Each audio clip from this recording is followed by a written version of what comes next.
A millionaire CEO kisses his new cleaning lady to avoid an arranged marriage, and what she did next surprised everyone. Before we start the story, tell us in the comments, what city are you watching from? And at the end, don't forget to rate this story from 0 to 10. Enjoy. Everything's set, Alexander. The dinner is Friday night, and the engagement will be officially announced. Victoria already had the dress made. Those were Eleanor Montgomery's first words as she walked into her son's mansion, without knocking, without warning. Like always, Alexander, who was sitting on the couch reviewing contracts, slowly looked up, like someone who'd just been told they'd be stabbed with a salad fork. "What engagement?" he asked, squinting. "Yours, obviously, with Victoria. It's past time for you to grow up and stop rejecting anything that involves the word marriage." "I never agreed to that engagement. I've said that already." "Alexander, please. You're 28, and you have an empire to protect. Marrying Victoria is the smartest move to unite both families. You two look good together, she's presentable, and I already have a girlfriend." Eleanor's expression changed as if her son had just said he was opening a crochet shop on a pirate ship. "What? That's right, I'm in a relationship, for a while now, and it's serious. And who is she?" Eleanor asked, arms crossed and chin raised. Alexander looked away for a moment, and that's when he saw her. Mia Gonzalez, cleaning the chandelier in the front hallway, rubber gloves on, a cloth tied around her head, humming some song with earbuds hanging around her neck, and making funny faces. "Her?" Alexander said, pointing at Mia. "What?" "She's my girlfriend," he repeated, walking straight toward Mia. "Alexander, don't you dare." Too late. Mia turned around and didn't even have time to ask who's what. Before she felt Alex's lips on hers, he kissed her, on the mouth. For real. For 3 seconds, Mia froze. By 4, she wondered if she'd fallen, hit her head, and was dreaming. On the 5th second, she pushed Alexander so hard he stumbled on his own ego. "Are you crazy?" she shouted, ripping off her gloves and throwing them on the floor. "I can explain." "No, you can't. You kissed me. In front of your mother. And I haven't even finished cleaning the chandelier." Eleanor stood there, watching in total denial. This is a bad joke. Alexander Montgomery, you've completely lost your mind." "A cleaning lady? An amazing woman, actually," he replied, still trying to compose himself. "A woman with a cloth on her head? It's called real life. Ever heard of it?" Eleanor didn't answer. She just grabbed her designer purse with the elegance of an offended queen and stormed off, her heels hitting the marble like each step was a courtroom sentence. Once the door slammed shut, Mia crossed her arms and stared at Alexander. "Are you going to tell me now, or should I start guessing?" "I needed a way out. My mother's trying to force me to marry Victoria Sterling, and I snapped.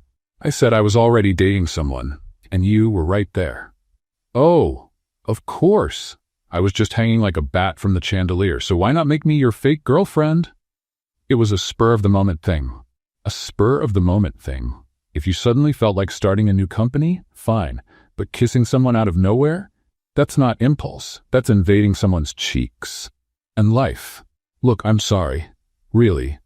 I'll pay a bonus for the trouble." "Bonus? Bonus." She grabbed the rag from the bucket and threw it at him. "Shove that bonus where the sun doesn't shine, Mr. Silvertie." She turned and stormed off toward the service wing, fuming. Alexander stood frozen, the rag slipping off his shoulder, heart slightly racing. And it wasn't because of his mother. In the back laundry room, Donna, Mia's coworker, was folding sheets when she saw her walk in, hair messy, face flushed. "Did something happen?" "Something? The boss kissed me." "Huh?" "That's right, in the middle of the lobby, with his mother watching. He said he needed to escape an arranged marriage, and I was a good excuse." "And how did you feel?" Mia huffed. "Angry, furious, confused, and the kiss?" Mia went quiet for 2 seconds. "Tasted like expensive toothpaste and a bit of arrogance." "Did you like it?" "I liked wanting to punch him, but I admit, maybe, just maybe, my heart skipped a beat. But it was just a reflex, like sneezing, I know. And if he comes back again with this girlfriend and kiss thing, I'll smack him with a mop, with flair." "Absolutely." They both burst out laughing. On the other side of the mansion, Alexander was watching through the hallway camera, a slight smile on his lips. Maybe, just maybe, that cleaning lady was more interesting than any heiress in a custom-made dress. The next day, Mia showed up to work earlier than usual, but with twice the grumpiness. With each step, she promised herself she wouldn't even look at that impulsive CEO's face. But that promise lasted exactly 35 seconds, until she saw Alexander Montgomery leaning against the kitchen doorframe, coffee in hand, with a smirk on his face. "Good morning, temporary girlfriend. Sleep well?" he teased. "I dreamt I was shoving a duster into your arrogance. Want me to draw you a picture? I'm not your girlfriend. What happened yesterday was your meltdown. Count me out." Alexander stood up straight, placed his mug on the counter, and walked toward her. "Mia, listen. I know it was weird. Okay, it was bizarre. But I have a real problem with this engagement thing, and now my mother believes I'm in a relationship with you. If you agree to pretend to be my girlfriend for 1 week, just until I sort this out, I'll pay you." "You'll what?" Mia crossed her arms. "You'll pay me to pretend to be your girlfriend? What do you think I am? An actress in some last-minute romance movie? No, I think you're smart enough to see a good opportunity." "Oh, sure, because pretending to be in love with a bossy, arrogant CEO full of rules is every woman's dream, right?" Alexander sighed. "Are you telling me you couldn't use a little extra money?" "Maybe I could, but I could also use a massage chair and pistachio ice cream every Friday. That doesn't mean I go around making deals with billionaires who think the world revolves around their tie." He looked at her for a few seconds. Mia stood firm, arms crossed and chin up, like she was saying, "I may be poor, but I'm not for sale." "Okay," Alexander said. "If you change your mind, let me know." He walked out of the kitchen without another word, leaving behind a heavy air of bruised pride and the smell of expensive coffee. Hours later, Mia got a call from her mother. Her younger brother, Nico, was back in the hospital. His heart condition had gotten worse. The surgery needed to happen by the end of the month, and the waiting list only moved faster when your wallet did the talking. She hung up slowly, eyes filled with tears.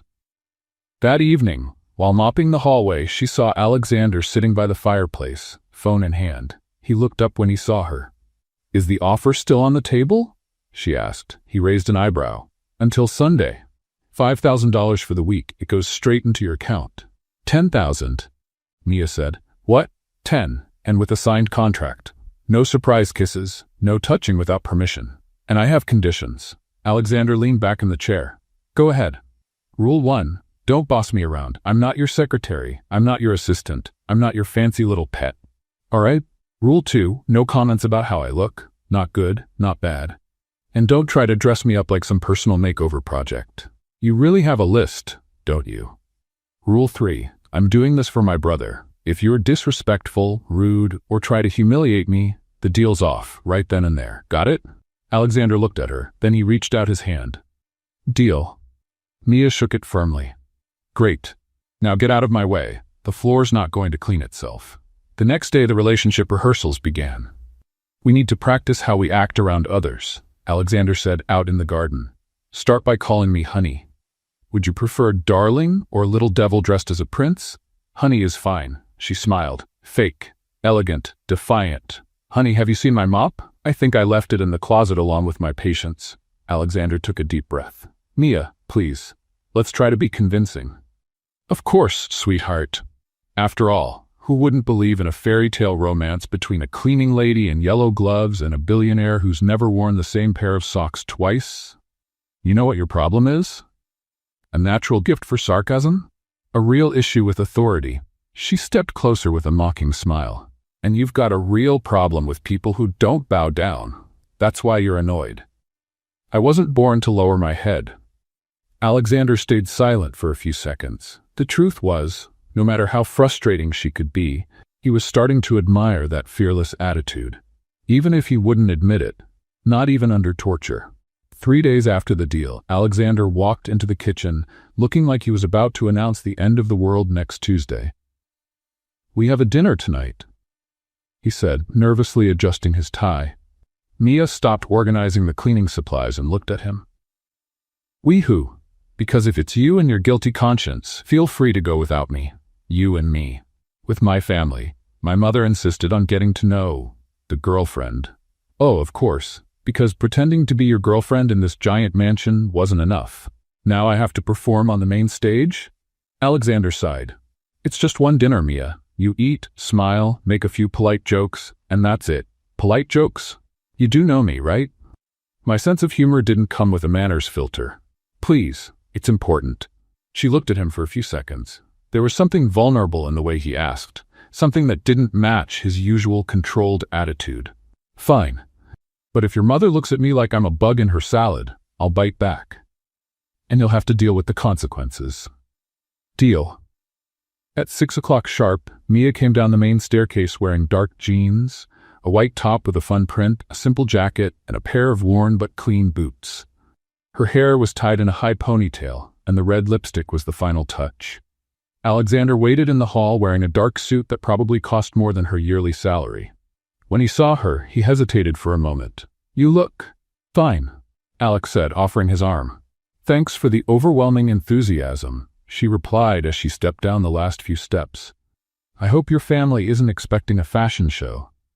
They're going to love you. Alexander lied, offering his arm again. Sure. Just like a cat loves a cold bath. The restaurant Eleanor Montgomery had picked was the kind of place where even the menu seemed to judge your shoes. White linen tablecloths, waiters who looked like they had PhDs in etiquette, and a grand piano playing softly in the corner. Alexander and Mia arrived first. She looked around with a mix of curiosity and discomfort. This place is so fancy it actually fixed my posture, she whispered. Don't worry, it's just expensive food on tiny plates. With this decor, I bet even the water has a last name. 5 minutes later, Eleanor Montgomery made her grand entrance, followed by a tall man with graying hair and a flawless blonde in a red dress who looked like she'd stepped out of a luxury magazine. Alexander. Eleanor greeted her son with a kiss on the cheek as cold as a business transaction. And this must be Mia. Mrs. Montgomery, Mia said, extending her hand with a polite smile. Eleanor looked at the hand as if it were a venomous snake, but shook it quickly. This is my husband, Robert Montgomery, and our dear friend, Victoria Sterling. Unlike his wife, Robert smiled warmly. A pleasure to meet you, Mia. Alexander told us you two met in a rather unusual way. Your son has a very unique way of making a first impression. Victoria stepped forward with a smile that never quite reached her eyes. What an interesting outfit, Mia. Vintage? Actually, it's from the latest Target collection. Clearance season, Mia replied with good humor. But thank you for the compliment. Your dress is beautiful too. Must have cost more than 6 months of my salary. Victoria's smile twitched slightly. During dinner, Eleanor attacked with the subtlety of a tank. So Mia, Alexander told us you work at the house. What exactly do you do? I handle the cleaning and organization. Basically, I make sure everything sparkles and smells nice. How practical, Eleanor said, cutting her salmon with surgical precision. Very. Especially when you work with people who make a lot of messes, Mia replied, looking straight at Victoria. Robert chuckled quietly, trying to cover it with a sip of wine. And your plans for the future? Eleanor continued. Do you plan to stay in cleaning? For now, yes. It's honest work and I support my family with it. I see no problem in that. Of course not, Victoria said sweetly. It's admirable how some people can be content with simplicity. Mia chewed slowly before answering. That's true. I'm easily content. I don't need much to be happy. I guess that's a talent not everyone has. Alexander watched the back and forth with growing admiration. Mia wasn't intimidated by anyone. And how did you two fall in love? Robert asked, genuinely interested. Mia and Alexander quickly glanced at each other. It was instant, Alexander said. Like lightning, Mia added. Only wetter. Wetter? Eleanor asked, frowning. I spilled water on him my first day on the job. It was like love at first splash. Robert laughed out loud, and even Alexander gave a genuine smile. How romantic, Victoria murmured, her sarcasm obvious. I know, right? Mia replied, pretending not to notice the tone. You don't even see stories like this in the movies. Only in real life. Eleanor leaned forward slightly. And you really think you can fit into our social circle? Mrs. Montgomery, I'm not trying to fit in anywhere. I am who I am. Whether that works for you or not, that's not my problem. Your son accepts me as I am, and that's what matters. Alexander felt something strange in his chest. Admiration, maybe, or something deeper. Well said, Robert said, raising his glass. Here's to authenticity. Eleanor did not raise her glass. After dinner, while waiting by the cars in the parking lot, Eleanor pulled Alexander aside. If you want to ruin our family's name, do it on your own. But her She won't last long here, she whispered, eyes flashing with controlled anger. Mom. Don't call me Mom when you're acting like a fool. This girl isn't from our world, Alexander, and the sooner you realize that, the better.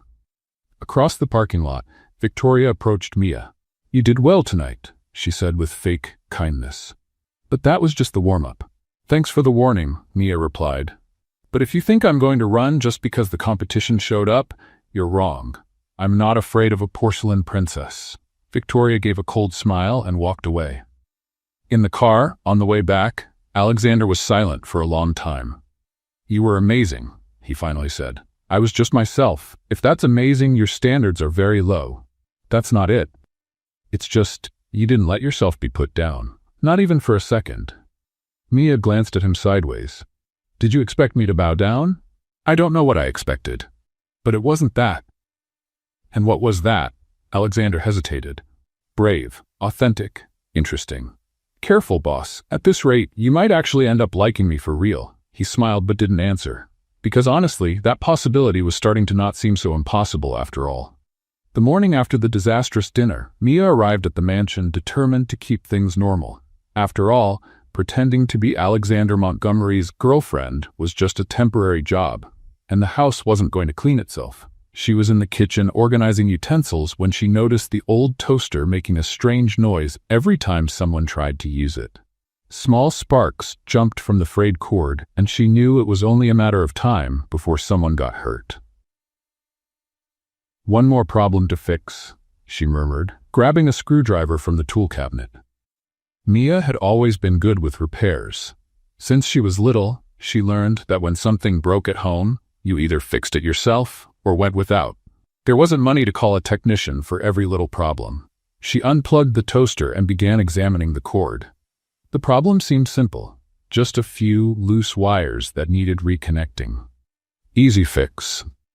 I'm just going to take a quick look here, she whispered, unscrewing the back panel. What Mia didn't realize was the outlet was faulty. Even with the toaster unplugged, there was still current running through the cord. When she touched the exposed wires with the wet screwdriver, the shock was instant. An electric jolt ran through her arm, making her scream and fall backward, knocking over a metal pan that crashed loudly to the floor. Alexander was in his office when he heard the noise. First the scream, then the crash. He dropped his papers and ran toward the kitchen, his heart racing for reasons he couldn't explain. He found Mia on the floor, holding her left arm and breathing hard. She was pale, and he could see a small red burn on her hand. Mia, what happened? He knelt beside her, gently touching her shoulder. The toaster was broken. I thought I could fix it, she said between short breaths, clearly in pain. Alexander looked at the broken appliance and exposed wires. You got an electric shock. Can you get up? I think so. She tried to stand but wobbled. The shock had left her legs weak. Without hesitation, Alexander lifted her in his arms, ignoring her protests completely. Hey, I can walk. Don't be stubborn now, Mia. I'm taking you to the hospital. Hospital? It was just a little shock. No need for all this drama. Your hand is burned and you can barely stand. We're going to the hospital. End of discussion. During the 15-minute drive to the emergency room, Alexander drove with a tension he hadn't felt in years. He glanced at Mia in the passenger seat every time they stopped at a red light, checking if she was okay. Stop looking at me like I'm about to die, she said, noticing his concern. I've had worse shocks trying to fix my mother's apartment shower. That doesn't comfort me at all. You're way too tense for someone just playing the part of a fake girlfriend. Alexander was silent. She was right. The worry he felt went far beyond any contract obligation. At the hospital, he insisted on staying with her in the exam room, even when she said she could go alone. He stood by the bed while the doctor checked her burn and asked questions about the accident. Lucky the shock was quick, the doctor said. The burn is superficial. I'll apply some ointment and dress it with gauze. It'll be good as new in a week. After treating Mia's hand and giving care instructions, the doctor left, leaving them alone in the room. See, I told you it wasn't serious, Mia said, shaking her bandaged hand. You could have been seriously hurt. Why didn't you call me to fix the toaster? Because I know how to fix things. Always have. and because you'd probably call a technician who'd charge $200 to replace a 5-cent wire. Alexander smiled lightly. You have a very practical view of life. When you grow up without money, you learn to be practical. Either you solve problems yourself, or you go without what you need. On the way back to the mansion, the silence was different. Less tense, more thoughtful. Tell me about your childhood, Alexander said suddenly. Mia looked at him, surprised. Why do you want to know? Curiosity. You always talk about handling things on your own, about not depending on anyone. That comes from somewhere. She was quiet for a few moments, staring out the window. My dad left when I was 8. Just packed up his things one morning and never came back. He left my mom with 3 kids and a pile of bills to pay. I'm sorry. I was 2 back then. My mom worked 2 jobs for years to keep us going. I learned to cook, take care of my little brothers, fix what broke, because I had to. There was no choice. Alexander listened quietly, beginning to understand where all that fierce determination came from. And you never got angry? About having to grow up so fast? I did. A lot. Especially when I saw other kids complaining because their phone wasn't the newest model, while I was saving pennies to buy a new notebook. But anger doesn't pay bills, you know? How did you manage to keep a good mood with all that? Mia laughed, a genuine, warm sound. Believe it or not, my mom always said laughter was free. She said we could be poor, but didn't have to be bitter. That laughter was the one thing no one could take from us. Alexander felt something move in his chest, an admiration beyond looks, beyond the first attraction. Your mom sounds like a wise woman. She is. She used to say rich men are like Belgian chocolate ice cream, looks irresistible, but in the end makes your stomach sick. Alexander laughed, genuinely. For the first time since they met, he really laughed at one of her jokes. So, am I Belgian chocolate ice cream? Worse, you're Belgian chocolate ice cream with a gold coating, pretty to look at, impossible to eat, and probably toxic. He laughed even louder. What a terrible comparison. But necessary, right? When they arrived at the mansion, Alexander insisted on helping her out of the car, even though she protested she was perfectly fine. You're not working today, he said firmly. Rest. I'll talk to Donna to cover your tasks.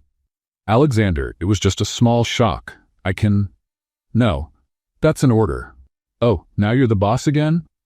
When it comes to your safety, yes. They stopped at the employee entrance, and Mia turned to look at him. Thank you for taking me to the hospital, for waiting, for caring. No need to thank me. Yes, I do. I'm not used to this. Used to what? Someone caring about me. Usually, I'm the one taking care of others. Alexander looked at her for a moment. In the soft afternoon light, with her hand bandaged and a tired but genuine smile, Mia seemed less like a defiant cleaner, and more a woman. A strong, brave woman who sometimes also needed care. Mia, don't fall for me, boss, she interrupted with a mischievous smile. Because I'm allergic to rich men. Really? I swear, I break out in red spots, start sneezing, and lose my mind completely. It's a serious medical condition. Alexander smiled. What are the symptoms? First, I start thinking diamonds are pretty. Then I begin liking food with French names.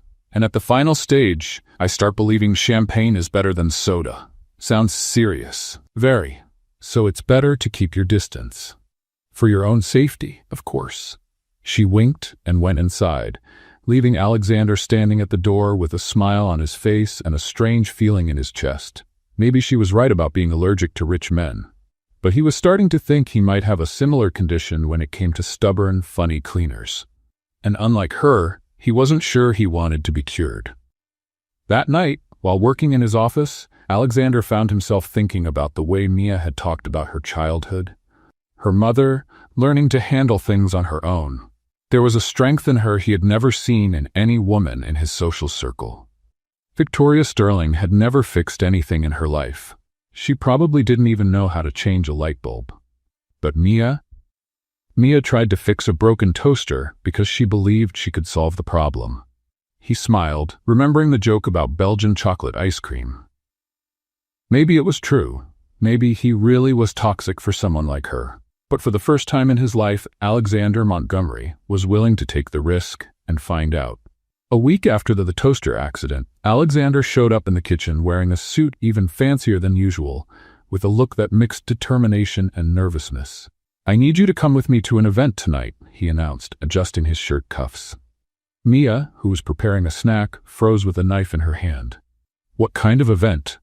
The Chicago Business Association's charity gala. It's important for business, and my mother will be there. With Victoria. Oh, I get it. Time to show off the fake girlfriend to society. Exactly. Do you have a dress that would fit this kind of occasion? Mia laughed, but it wasn't a happy laugh. Sure, Alexander. I keep a closet full of fancy dresses hidden in my one-bedroom apartment, right there between the cleaning uniforms and patched pajamas. He caught the sarcasm and looked embarrassed. Sorry, I'll take care of it. What's your size? Don't even think about buying me clothes. I'll figure it out. 4 hours later, Mia came down the mansion's stairs wearing a simple black dress borrowed from her sister-in-law. It wasn't luxurious, but it looked good on her. She had her hair in an elegant bun and wore subtle makeup. Alexander was waiting for her in the hall, and when he saw her, he stopped what he was doing. You look beautiful, he said, this time sounding sincere. Thank you. You look tolerable. He laughed. Just tolerable? I don't want to boost that ego anymore. The event was held at Chicago's most luxurious hotel. The room was decorated with white flowers, golden lights, and elegantly arranged tables. Men in tuxedos and women in expensive dresses moved around with champagne glasses, talking about business and charity. As soon as they walked in, Mia felt all eyes turn to them, or rather, to her, and they were not admiring looks. Relax, Alexander whispered, offering his arm. You belong here as much as anyone. Yeah, right, but thanks for trying to encourage me. They had barely taken their champagne glasses when Eleanor Montgomery appeared, followed by Victoria Sterling, wearing a red dress that probably cost more than Mia's car. Alexander, dear, Eleanor greeted, kissing her son's cheek without taking her eyes off Mia. What a surprise to see you here, Mia. Good evening, Mrs. Montgomery. The event is beautiful. Yes, isn't it? Of course, you probably aren't used to this kind of environment. Before Mia could answer, Victoria approached with a poisonous smile. Mia, that's an interesting dress. Vintage again? Actually, it's borrowed, but thanks for noticing. Your dress is lovely too. Must have cost enough to feed a family for a month. Victoria's smile faltered. During dinner, the barbs continued. Victoria made comments about people who don't know social etiquette, while Eleanor asked things like, have you been to events of this level before? In a tone that made it clear she knew the answer. Mia endured it all with dignity, responding with humor when she could and ignoring it when it wasn't worth it. But the limit came when they went to the women's restroom.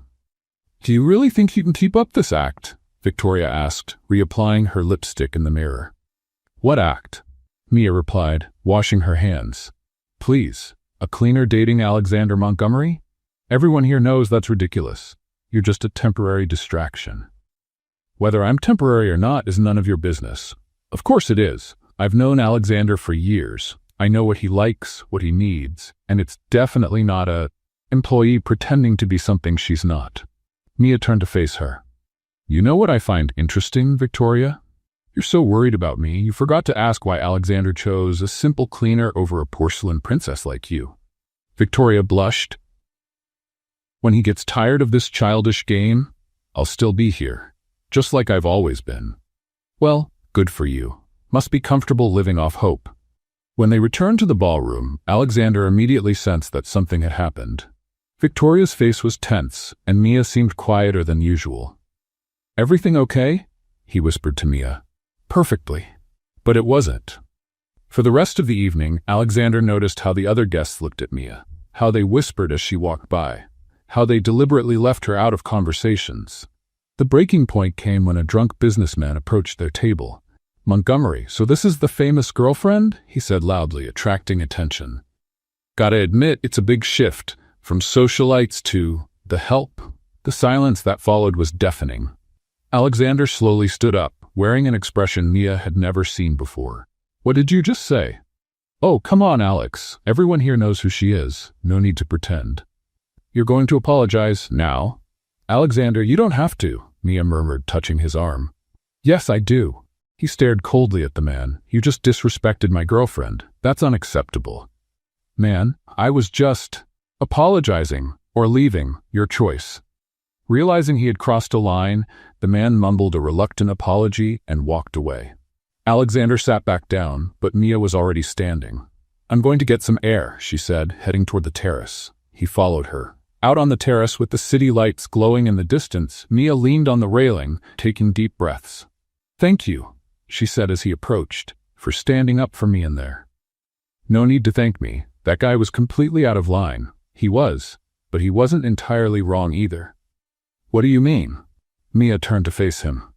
"Alexander, let's be honest. I don't belong in that world. I never will. And you know that. That doesn't give them the right to treat you badly." "No, it doesn't. But it doesn't mean things are going to change either." They stood in silence for a few moments, looking out at the city. "Why did you do it?" Mia asked. "Why did you defend me?" Alexander hesitated. Because they were wrong. And you didn't deserve that." "That's the only reason?" He looked at her, and there was something different in his eyes. "No, not the only one." "Then what?" "I don't know how to explain it, Mia. You came into my life and turned everything upside down. In a good way, in a frustrating way, in a way that's got me all confused." She stepped a little closer. "Confused how?" "Confused like, why do you make me want to laugh and punch a wall at the same time?" Mia smiled. "Maybe because you've never met anyone who wasn't afraid of you." "Maybe." They were very close now. Alexander could smell her perfume, see the tiny freckles on her nose the makeup hadn't fully covered. "Mia." "Alexander." For a moment, the world stopped. They leaned in toward each other, and Mia could feel his breath on her face. "There you are." Eleanor's voice made them jump apart. "The event's ending. Time to go." Alexander sighed, frustrated. "Let's go," he said to Mia, offering his arm. In the car, the silence between them was heavy with unspoken words. Both knew something had almost happened out on that terrace. Something that would change everything. And both knew that sooner or later, they would have to face it. 2 days after the gala, Victoria Sterling was in her office executing what she believed was her most brilliant plan yet. She had spent years watching Alexander, learning his weaknesses, and now she had finally found his Achilles heel. That defiant little cleaner who had done something no woman before her had, genuinely caught his attention. Victoria picked up the phone and dialed Marcus Webb, a businessman known for his shady reputation and his willingness to do favors in exchange for future benefits. "Marcus, it's Victoria. I need a favor, one that could be very profitable for both of us." 2 hours later, Marcus called the Montgomery mansion, asking to speak with Mia Gonzalez. He said he had heard about her skills and organization and wanted to hire her for a private job at his hotel. A job that would pay $500 for just 2 hours of work. For Mia, still thinking about her brother's surgery, the offer sounded like a blessing. "I just need you to organize a few documents in my office at the hotel. Nothing major. Room 204, Grand Chicago Hotel. Today at 3 o'clock. Mia accepted without hesitation. What Mia didn't know was that Victoria had hired a photographer to be in the hotel hallway at the exact moment she walked into the room. And Marcus had been told to wear a bathrobe, as if he had just stepped out of the shower. When she arrived, at 3:15 p.m., Alexander received an envelope in his office. Inside were 3 photos. Mia entering room 204, Mia talking to Marcus Webb at the door while he wore a robe, and one photo where it looked like they were getting close to each other. Along with the photos was a note.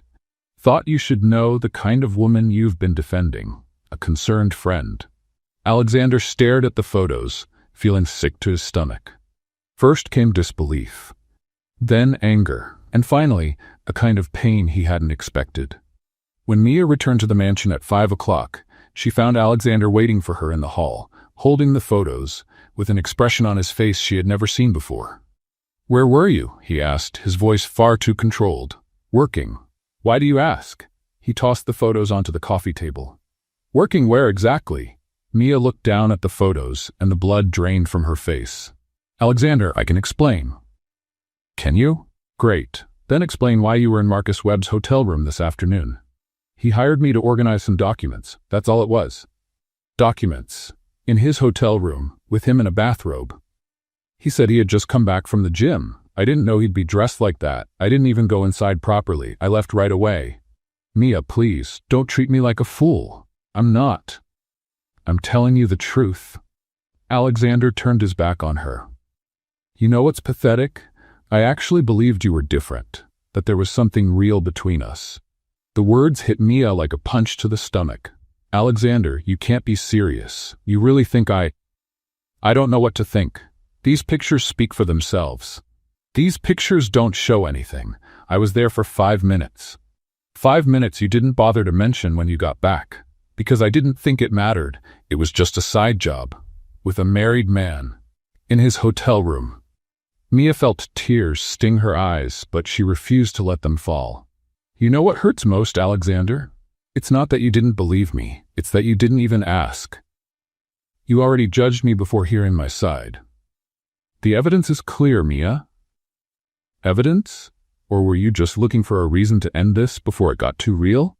Alexander turned to face her, and for a moment she saw doubt in his eyes, but the anger won. Maybe you're right. Maybe this never should have started. Mia took a deep breath, trying to stay composed. Fine, if that's what you think of me, then there's nothing more to say. She pulled the mansion key from her pocket and placed it on the table next to the photos. I quit, as your housekeeper and your fake girlfriend. Mia, wait. No, you made it very clear what you think of me. I may just be a housekeeper, but I have dignity, and I won't stay where I'm not respected. She walked toward the door but paused before leaving. Just one thing, Alexander. When you find out the truth, and you will, remember that you chose not to trust me. Remember that. The door closed behind her, leaving Alexander alone with the photos and a hollow feeling in his chest he didn't expect. 3 hours later, while Alexander was trying and failing to get any work done, his phone rang.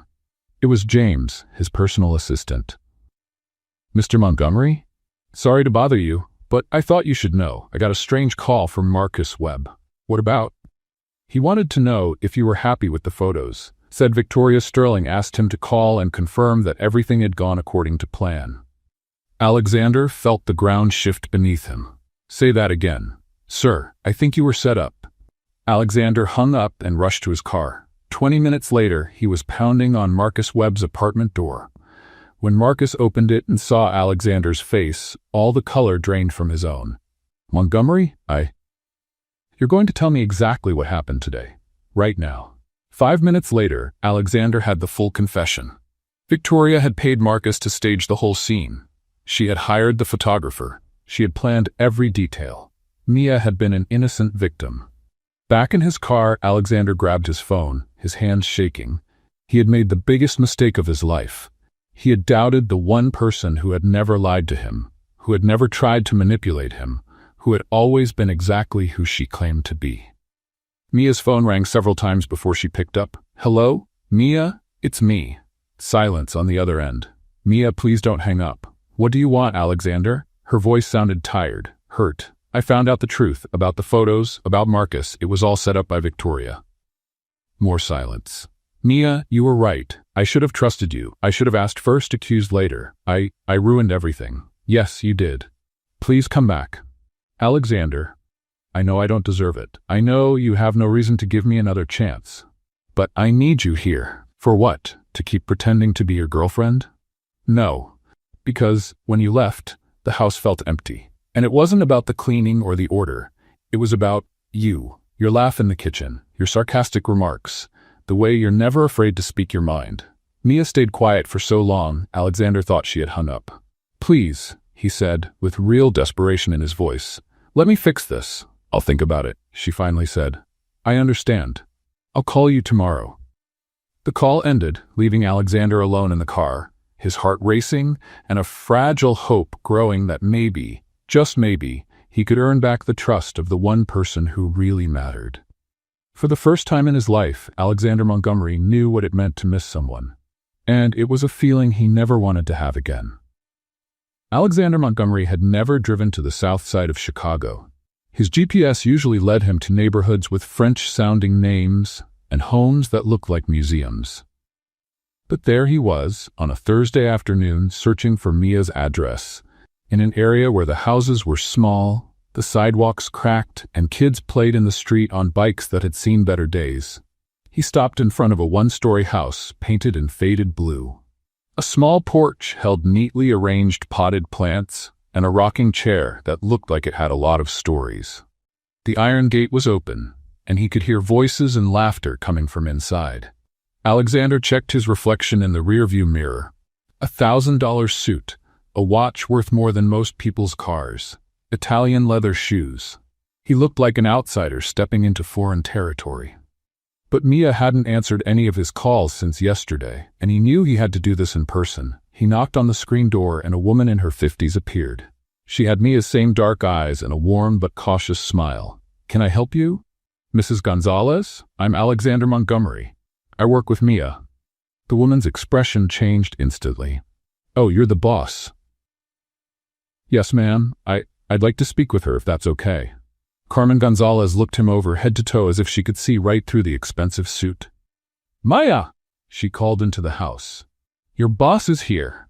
A few seconds later, Mia appeared wearing faded jeans and a Chicago Bulls t-shirt. She looked surprised and not particularly happy. "Alexander, what are you doing here? I said I'd think about it." "I came to talk.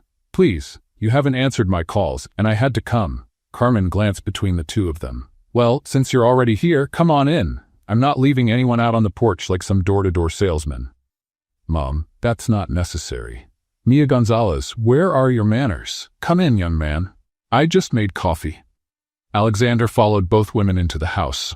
The living room was small but cozy, with furniture that had clearly been in the family for years. Family photos filled the walls, and there was a delicious smell of home-cooked food in the air. "Have a seat," Carmen said, pointing to the couch. "Mia tells me your house is bigger than our whole block." "Mom," Mia blushed, "I'm just curious. I've never met a millionaire before."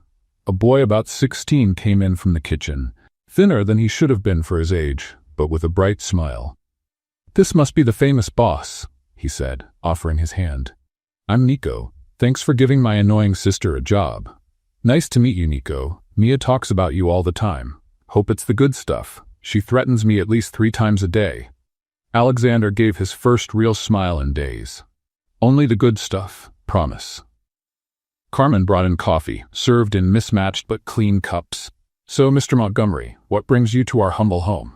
Alexander looked at Mia, who was sitting at the edge of an armchair, clearly uncomfortable. "I came to apologize to Mia. I made a terrible mistake, and—" "What kind of mistake?" Carmen asked, with the protective tone only a mother could use. "Mom, please." "I didn't believe her when I should have," Alexander said. "Someone set her up to make it look like she was doing something wrong, and I believed the fake evidence instead of trusting her." Carmen crossed her arms. "So now you want her to go back to working for you?" "Yes, but not just that. I want to make things right, because she didn't deserve what I did." Nico leaned forward. "What exactly did you do?" "Nico," Mia murmured. "No, let him answer. If he made my sister cry, I want to know why." Alexander looked at Mia, surprised. "You cried? That's not important." "Yes, it is," Carmen said. "Mia doesn't cry easily, not even when she broke her arm at 12. Alexander felt a deeper stab of guilt. "I'm sorry, I truly am." At that moment, a pot made a noise in the kitchen, and Carmen got up.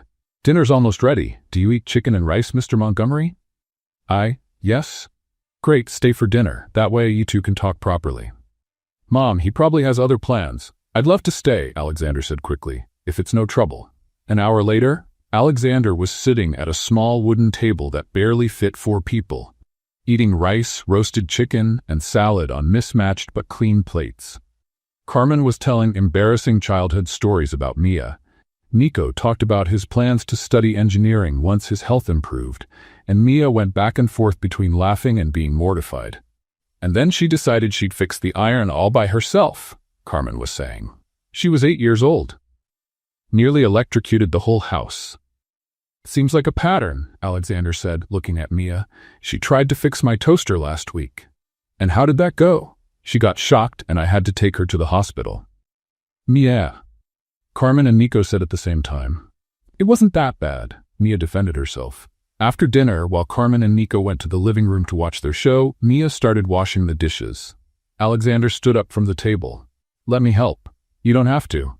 "I want to." They stood side by side at the small sink, Alexander washing and Mia drying. It felt intimate in a way he wasn't used to. Simple, real. "Your family is amazing," he said. "They're all I've got. That's why I work so hard. That's why I take extra jobs, even when they turn out weird. Mia, about that. You really thought I was the kind of person who'd get involved with someone for money? Alexander stopped washing a plate. No, not logically, but when I saw those photos, I panicked because I was starting to feel something real for you. And it scared me. Mia stopped drying. Something real? Yes. And when I thought maybe you were just playing me, I chose to believe the lie rather than risk being a fool in love. In love? Alexander realized what he just said and looked away, unsure. Maybe. I don't know. You confuse me. Mia laughed, and it was a soft, genuine sound. You're strange, but you're starting to be a little less unbearable. That's it? That's a big step. A week ago, I thought you were completely unbearable. They finished the dishes in a comfortable silence. When Mia put away the last plate, Alexander gently touched her arm. Do you forgive me, truly? She looked at him for a long moment. One condition. What is it? Next time someone comes to you with stories about me, you ask me first, always. Deal. And one more thing. Go ahead. You're back to being just my boss. That's it. I'm done pretending to be your girlfriend. Alexander felt a twinge of disappointment. Why? Because it's getting too complicated. And because, if this ever turns into something real, I want it to be because you chose it, not because you needed a fake relationship to avoid an arranged marriage. He smiled. That makes sense? Good. So do you agree? I do. But can I ask one thing? Sure. If I do you choose it? Would you consider it? Mia smiled but didn't answer. Let's see if you can go 1 week without driving me crazy first.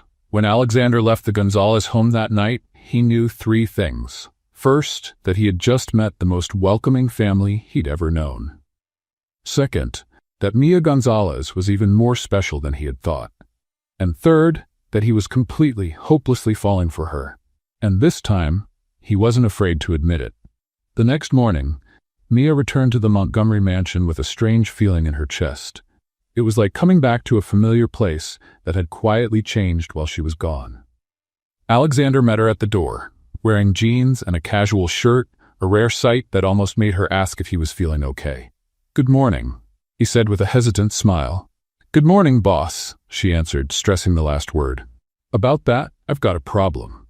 Mia sighed. What kind of problem now? My mother planned another dinner for Saturday with Victoria and her whole family. Apparently our reconciliation needs to be celebrated publicly. Reconciliation? She thinks we broke up and got back together, which technically is true. Mia crossed her arms. Alexander, I told you I didn't want to pretend to be your girlfriend anymore. I know, but it's just one more time. After that, I'll tell her the truth. I promise. And what if she freaks out? Let her. I should have faced this from the start instead of dragging you into it. Mia studied him. Something about him was different. Less arrogance, more vulnerability. All right, but this is the last time, and no drama this time. No drama. That afternoon, while Mia was organizing books in the library, Alexander showed up at the door with an almost shy look on his face. Want to see something? That depends. Is it cool or is it weird? A little of both. He led her to a door she had never noticed before, hidden behind a bookshelf. When he opened it, it revealed a staircase leading to a spacious basement. What is this? My lab. Mia walked down the stairs and stood in awe. The space was filled with workbenches, electronic equipment, strange-looking devices, and whiteboards covered in formulas and sketches. You have a secret lab in your house? It's not secret, just private. What do you do down here? Alexander walked to one of the benches and picked up a small device that looked like a remote control. Inventions. Mostly devices that help make life easier for people with disabilities. This one, for example, he showed her the device, is a controller that can be operated just with eye movement for people with limited mobility. Mia held it carefully. That's amazing. Does it really work? Want to try it? For the next 20 minutes, Alexander explained how his inventions worked. He showed her a door-opening system for people in wheelchairs, an app that translated sign language in real time, and a prototype of a smart cane for the visually impaired. Why haven't you ever talked about this? Mia asked, genuinely impressed. Because most people wouldn't understand. They just see the CEO of a tech company, not the guy who likes fixing things. Like me with the toaster. Exactly.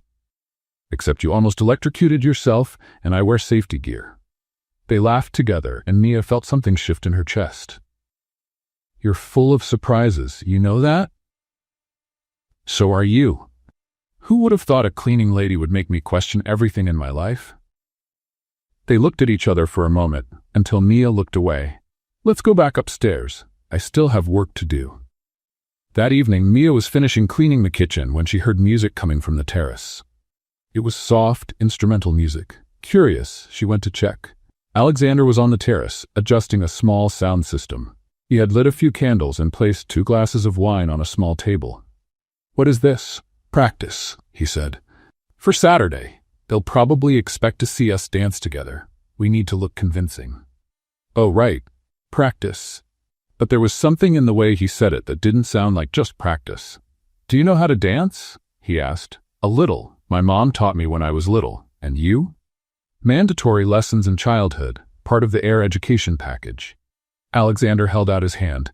"May I?" Mia hesitated for a moment before taking it. He gently pulled her closer, placing one hand on her waist and lacing the fingers of his other hand with hers. They started moving slowly to the music. Alexander was a good dancer, guiding her gently across the terrace, under the stars and candlelight. "You dance well," he said softly. "So do you. Those expensive lessons paid off." "It's not the lessons. No, it's the partner." Mia looked at him, and there was something intense in his eyes that made her swallow hard. "Alexander, Mia, I need to tell you something." "What?" They stopped dancing, but he didn't let go of her. "What I feel for you, I've never felt for anyone before. You barely know me. I know enough. I know your courage, your loyalty to your family, your sense of humor. I know how you're not afraid of anyone or anything. I know how you make me want to be a better man." "Alexander, stop." "Why?" "Because you're confusing gratitude with something else." "It's not gratitude, Mia. It's more than that." He leaned a little closer and she could feel his breath on her face. "I think I'm falling in love with you." The words hung in the air between them. Mia's heart raced, but so did a wave of panic. I need to go." She pulled away quickly, leaving Alexander alone on the terrace. In her small room in the staff quarters, Mia sat on the bed and covered her face with her hands. Her mind was spinning. For weeks, she had convinced herself this was just a job, that Alexander Montgomery was just her temporary boss, that she was there for Nico's surgery money, and that all of it, every bit, was pretend. But when he looked at her that way, when he laughed at her jokes, when he showed her his secret lab like he was sharing a piece of his soul, when he said he was falling in love. "The problem is, I'm starting to really like him," she admitted to herself. And that terrified her, because Alexander Montgomery lived in a completely different world. A world of mansions and gala events, of million-dollar deals and family expectations. A world where a Latina cleaning lady from the south side of Chicago didn't make sense. Sooner or later, he would realize that. Sooner or later, reality would hit, and he'd choose someone like Victoria Sterling. Someone suitable. Someone from his world. And when that happened, Mia knew her heart would break into pieces. Because no matter how much she tried to deny it, no matter how much she wanted to keep things simple and professional, the truth was, she was falling in love too. And that was the scariest thing that had ever happened to her. Out on the terrace, Alexander was still standing where she had left him, looking out at the city lights. He knew he'd scared Mia. He knew he had probably said too much, too soon. But he also knew that every word he'd said was true. Mia Gonzalez had come into his life like a whirlwind, messing everything up, questioning everything, making him laugh, making him angry, and making him feel things he never thought he could. And now he had to find a way to convince her that it was real, that they could work, despite all the differences, despite all the obstacles, because for the first time in his life, Alexander Montgomery had found something worth fighting for. And he wasn't going to give up without trying. The bomb dropped on a Friday morning when Eleanor Montgomery showed up at the mansion with Victoria Sterling at her side and with an expression that promised war if anyone pushed back. Alexander was having breakfast when the two of them walked into the dining room like generals heading into battle. "Good morning, Alexander," Eleanor said, kissing her son's cheek with calculated coldness. "Victoria has some wonderful news to share." Victoria smiled, and there was something triumphant in her eyes. "Alexander, darling, I spoke to my father yesterday. He's willing to invest $50 million in Montgomery Tech, but of course that would only happen if our families were officially united." Alexander nearly choked on his coffee. "Excuse me?" Eleanor sat down gracefully. "It's simple, Alexander. The company needs capital for international expansion. The Sterling family is willing to provide that capital. All we need is to formalize the engagement. I already said I'm not marrying Victoria. And I already said you need to stop acting like a child," Eleanor snapped back. "We've set the date. December 15th. The official announcement will be in Time magazine, and the ceremony will take place at St. Patrick's Cathedral." Alexander stood up from the table. "You set a date without asking me?" "We did ask," Victoria said, pulling a tablet from her bag. "We checked your calendar. You're free that weekend." "Victoria, this is insane. I'm not marrying you." Eleanor slammed her hand on the table. "Alexander Montgomery, you're going to stop this nonsense right now. This little game with the employee has gone on long enough. It's time for you to step up. My responsibilities don't include marrying someone I don't love." "Love?" Eleanor laughed, but it was a cold, sharp sound. "Love is a luxury, Alexander. Business is a necessity, and if you can't understand that—" "What? You'll disown me?" "I'll withdraw the family's support from the company. I'll sell my shares. I'll use all my influence to make sure no serious investor does business with you." The silence that followed was deafening. Alexander looked at his mother, then at Victoria, and realized they weren't bluffing. "You're serious." "Completely," Eleanor confirmed. "Choose, Alexander, your family and your future, or a romantic whim that won't last 3 months." Just outside the dining room, Mia was cleaning the hall when she heard the conversation. Every word felt like a punch to the gut. She had always known this day would come. Deep down, she knew.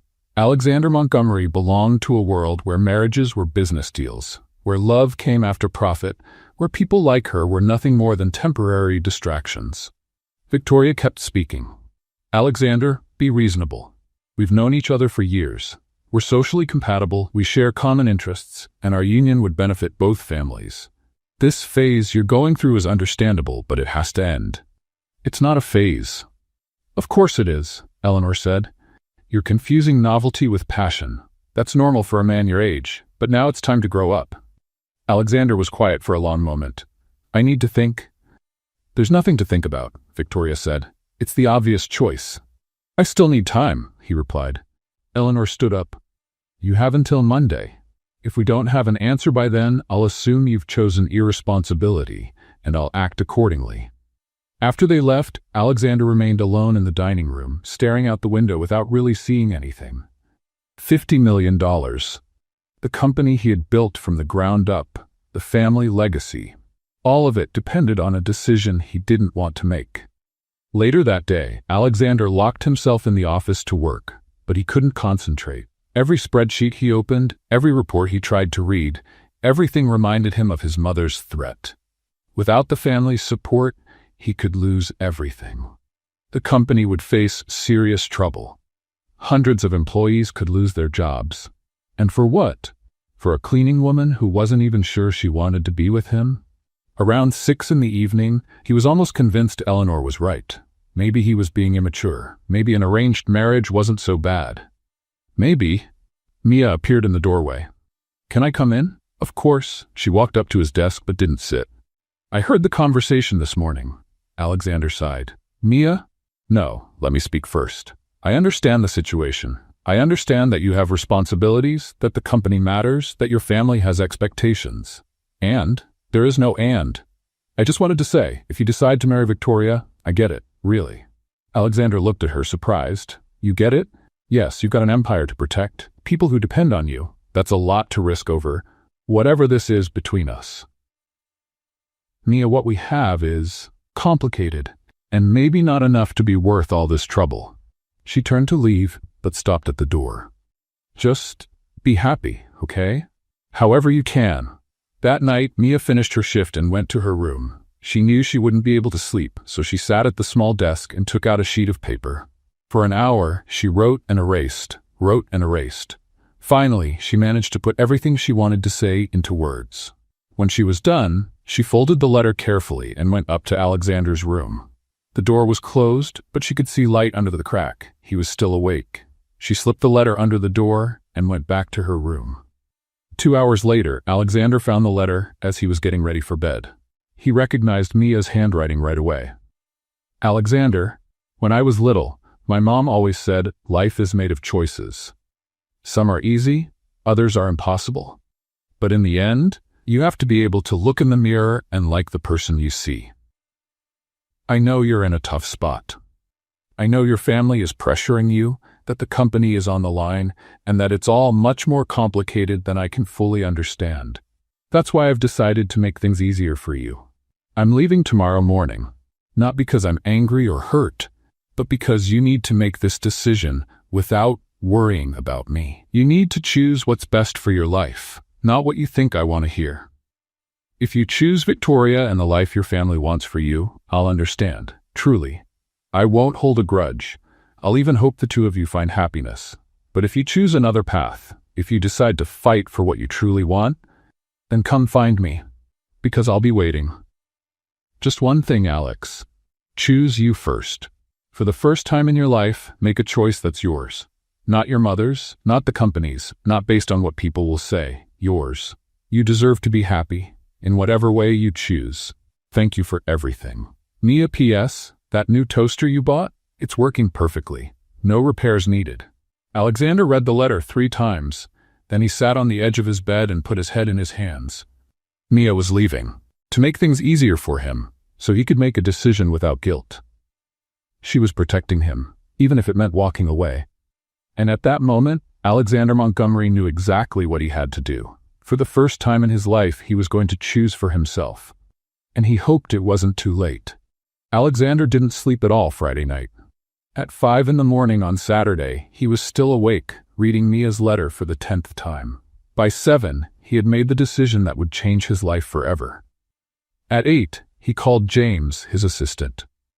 James, I need you to cancel all my appointments for today and reschedule the meeting with the Japanese investors for Monday, 10 a.m. main conference room. Sir. But the meeting with the Japanese team wasn't until Tuesday. Change of plans.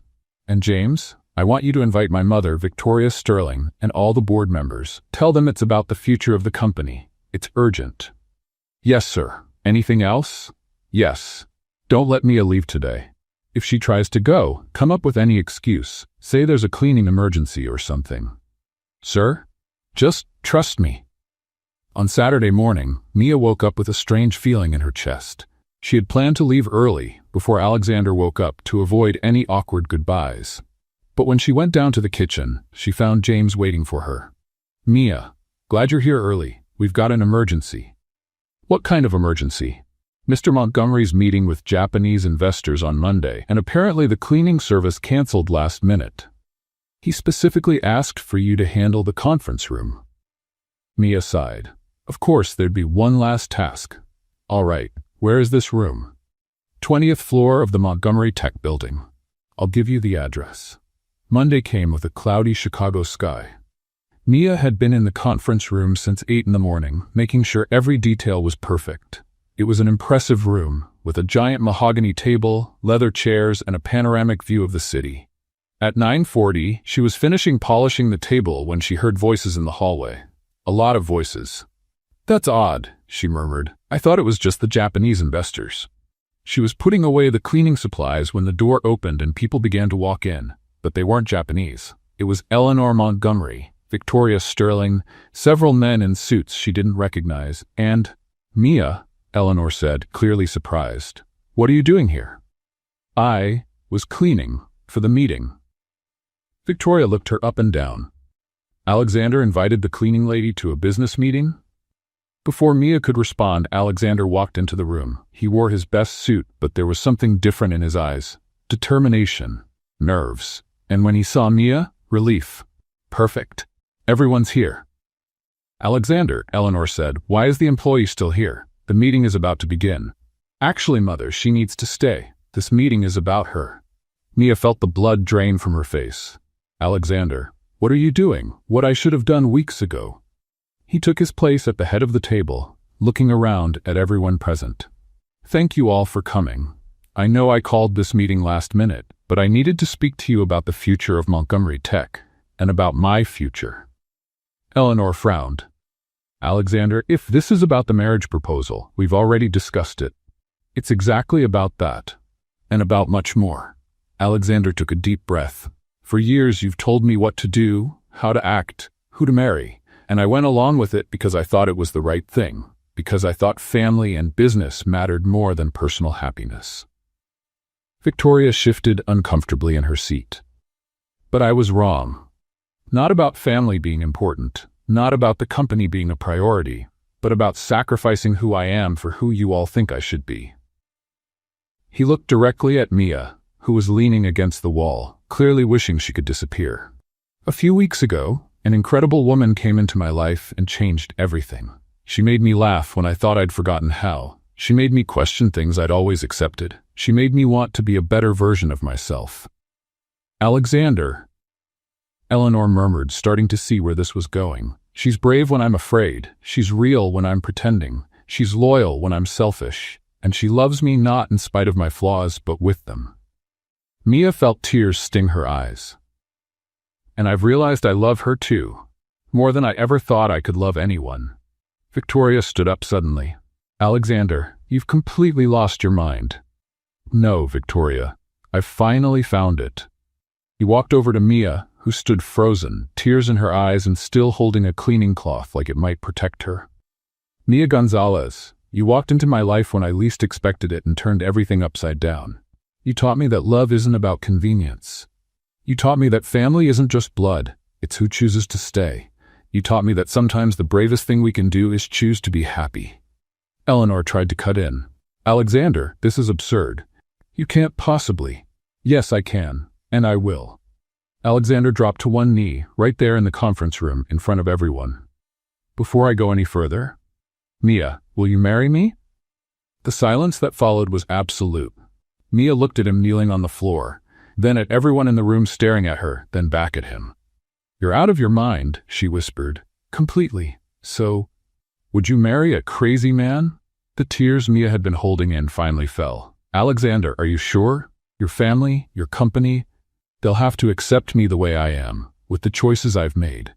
Mia, I don't want a life without you. I don't want to wake up in an empty mansion. I don't want formal dinners where no one really laughs. I want you. Only you." Mia looked into his eyes and saw nothing but sincerity. "Yes, you crazy man, but you're doing the dishes too." The room burst into noise. Some board members clapped, others looked stunned. Eleanor was speechless. Victoria had already stormed out, slamming the door. Alexander stood up and kissed Mia right there, in front of everyone. And she kissed him back, not caring about her cleaning uniform, not caring who was watching, not caring about anything else. When they pulled away, he whispered, "I made my choice. Finally, I chose for myself." "And you chose well," she said, smiling through her tears. One of the board members cleared his throat. "Well, that was unexpected. But what about the company and the sterling investment?"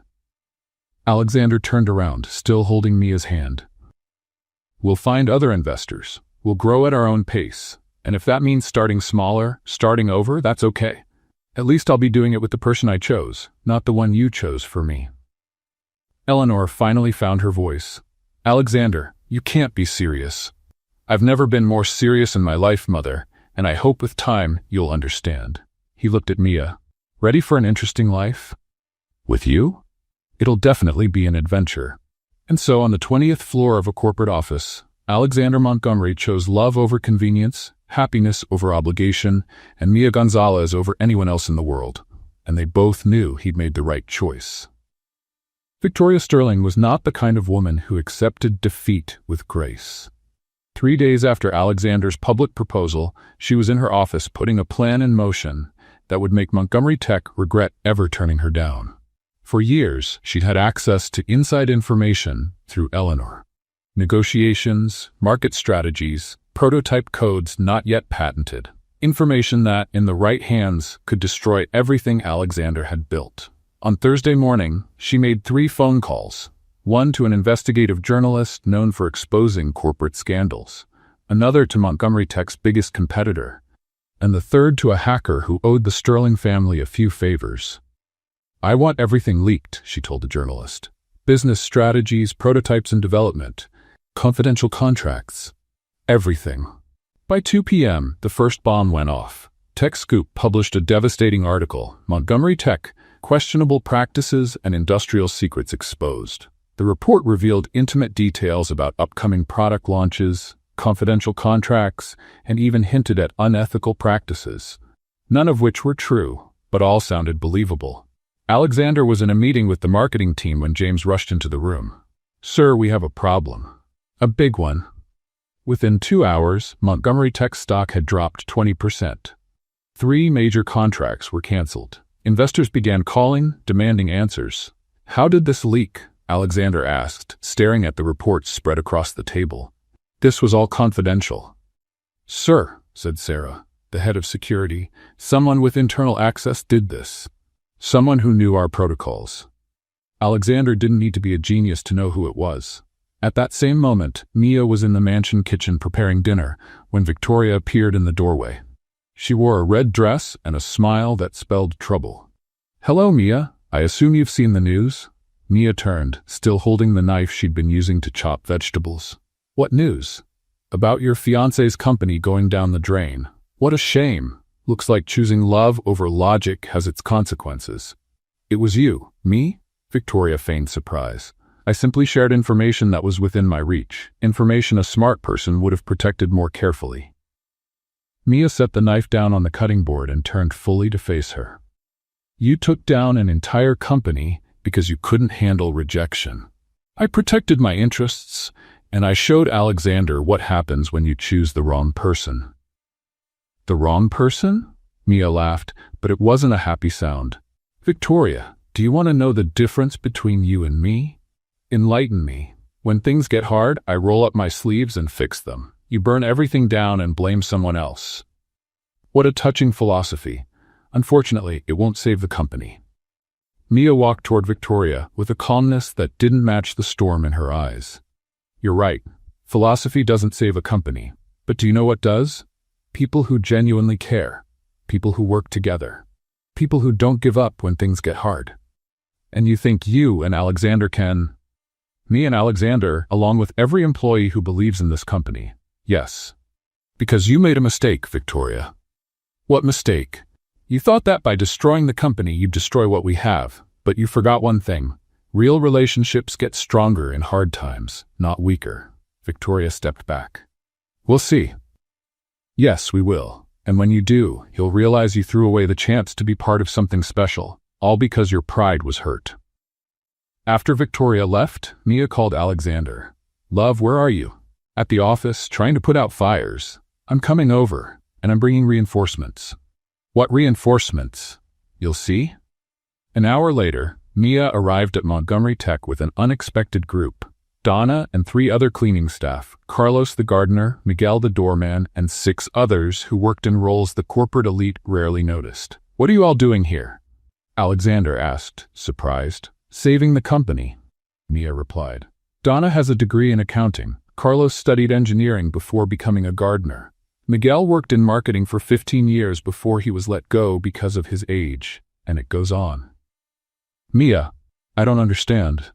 Alexander, you've always seen these people as support staff, but they're much more than that. They're untapped talent who can help rebuild everything. Sarah, the head of security, stepped forward. Sir, with all due respect, we need every hand we can get. Things are critical. Alexander looked around. His executive team seemed discouraged. Some board members had already suggested selling the company, but here was Mia, standing with a team of people nobody ever noticed, offering to help. All right, he said. What's your plan? Donna stepped forward. First, we'll review all contracts and find legal gaps to stop the leaks. Second, Miguel will work on a marketing campaign to restore our image. Third, Carlos will review our prototypes and suggest technical improvements. And I, said Mia, will coordinate everything and make sure you all have the support you need. For the next 48 hours, Montgomery Tech was a hive of activity.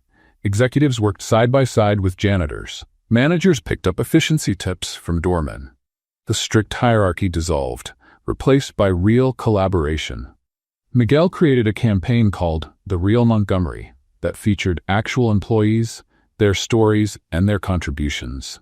Donna found inconsistencies in the leaked data that proved malicious tampering. Carlos suggested 3 upgrades to the prototypes that made them even better than the versions that had been leaked. Alexander worked harder than he ever had in his life, and for the first time, he wasn't alone at the top. Mia was right there with him, organizing, motivating, solving problems with an efficiency that impressed even the most seasoned managers. On Saturday night, as the final touches to the recovery campaign were being finished, Eleanor showed up at the office. She found Alexander and Mia laughing together while going over the marketing materials, surrounded by their newly formed team that felt more like family. "How are things going?" Eleanor asked hesitantly. "Better than I expected," Alexander replied. "We're going to come out of this stronger." Eleanor watched Mia explaining something to Donna, using her hands, making everyone laugh. She noticed the way Alexander looked at her, more relaxed and happier than she'd seen him in years. "She got all these people to help you?" "Yes, people I didn't even know had these kinds of skills." Eleanor was quiet for a moment. "Alexander?" "Yes, Mom?" "Maybe she is the right woman." Alexander smiled. "I already know she is, and maybe you're smarter than I thought." "I learned from the best," he said, looking at Mia. "No, son, you learned with your heart. That's something I never knew how to teach." At that moment, Mia came over to them. "Eleanor, I'm so glad you're here. Want to see how the new campaign is shaping up?" And for the first time, Eleanor gave Mia a genuine smile. "I'd love to." Montgomery Tech didn't just survive Victoria's attack. It came out stronger, more united, and with a new philosophy. Talent doesn't have a social class, and the best teams are the ones where everyone matters. And Victoria Sterling? She watched everything from afar, realizing too late that she had lost much more than a fiancé. She had lost the chance to be part of something truly special. 6 months after the most unexpected proposal in Chicago's corporate history, Alexander Montgomery stood before a makeshift altar by Lake Michigan, adjusting his tie for the 10th time in 5 minutes. "Stop fiddling with your tie," muttered James, standing beside him as his best man. "You're going to ruin the knot." "I'm nervous," Alexander admitted, looking at the guests settling into white chairs set up on the grass. "What if she changes her mind? What if she realizes she can do better?" "Alexander, she organized a whole team to save your company. I don't think she's going to stand you up at the altar." Across the lake, in a wooden cabin serving as an improvised dressing room, Mia was having her own nervous moment. "Mom, isn't this dress too simple?" she asked, looking in the mirror. She had chosen a white cotton dress, with no sparkles or elaborate embroidery, that flowed gently to her ankles. Carmen adjusted her daughter's delicate veil. "Sweetheart, you look radiant, and besides, Alexander isn't marrying the dress, he's marrying you." "Are you sure we shouldn't have done something more grand?"